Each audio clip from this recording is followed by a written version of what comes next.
প্রথমেই আমি স্বাগত জানাবো কমলাকান্ত বাবুকে। নমস্কার। এই যে আপনি পুনরায় আবার প্রার্থী নির্বাচন, এই বিষয়ে কি বলবেন?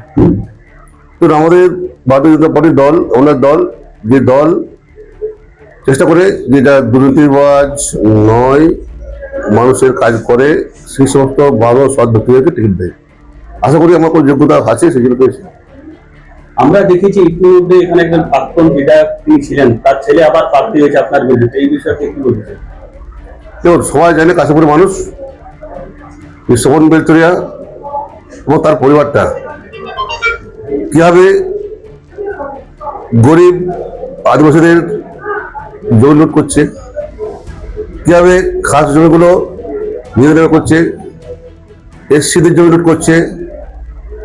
এমন কোনো নেই যে যাদের জমি লুট করা হয়নি। বাড়ি চলছে পুরো অবৈধ বাড়ি, যে বাড়ি চলার জন্য থানার মারধর হয়েছে।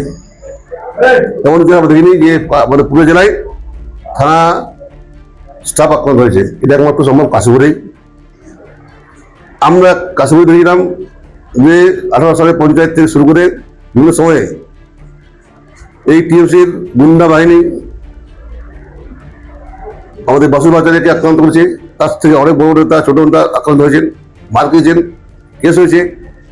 আজকে মানুষ সেটি ভোলেনি, আর তারই জবাব এই নির্বাচনে মানুষ দেবে, টিএমসিকে শূন্য করে দেবে। আমরা দেখি ইতিমধ্যে কিছু কিছু জায়গায় বিজেপির দেয়াল এখন মুছে দেওয়া আছে টিএমসির পক্ষে, কি বলবেন? জোর জুলুম করে ভয় দেখিয়ে করছেন, কিন্তু মানুষের মন থেকে পদ্মকে তোলা যাবে না। অতএব মানুষ ঠিক জায়গায় ভোটে সব ভোট দেবে। আগে বছর 2021-এ এই অঞ্চল থেকে ভালো লিড দিয়েছিল, তো এই বছর আপনি কি আশা রাখেন? এই অঞ্চল থেকে নয়, সমস্ত অঞ্চল থেকে আমরা লিড দেবো, এবং আমাদের যে লিড ছিল তার 3 গুণ লিড হবে। এবছর জয়ের প্রভাব কতটা প্রভাব পাচ্ছে? 3 গুণ লিড মানে তো আমরা 100% জয়লাভ করছি। এই বছর আপনার যে বিরোধী তৃণমূল থেকে, তার প্রতি কোনো বিরোধীতে আপনার কোনো প্রভাব পড়বে কি আপনার ভোট কেন্দ্রে? বিরোধীদের যে বললাম তো, বাপ জমি কেলেঙ্কারি জড়িত, বাপ বেড়া জড়িত, সবাই হাতে প্রমাণ আছে। ফেসবুকে কি চলছে জমি কেলেঙ্কারি চাইনি, ওটা বলতে লাভ নাই। তো যদি মানুষ চায় জমি কেলেঙ্কারি যেটা কল্যাণকে আমরা দেবো ভোট হতে পারে, আমরা চাইবো কাশ্মীরের বুকের স্বচ্ছ প্রশাসন, একটা দুর্নীতি প্রশাসন হোক, এই জন্যই আমাদের মানুষ ভোট দেবে। আপনারা দেখছেন রূপসী বাংলা মিডিয়া।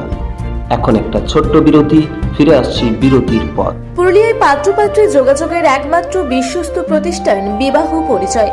আপনার মনের মতো জীবনসঙ্গী খুঁজতে পাশে রয়েছে বিবাহ পরিচয়। তাই আর দেরি না করে আজই যোগাযোগ করুন বিবাহ পরিচয়। Municipality commercial complex, 2nd floor, Chaibasa road, opposite PWD office, Purulia.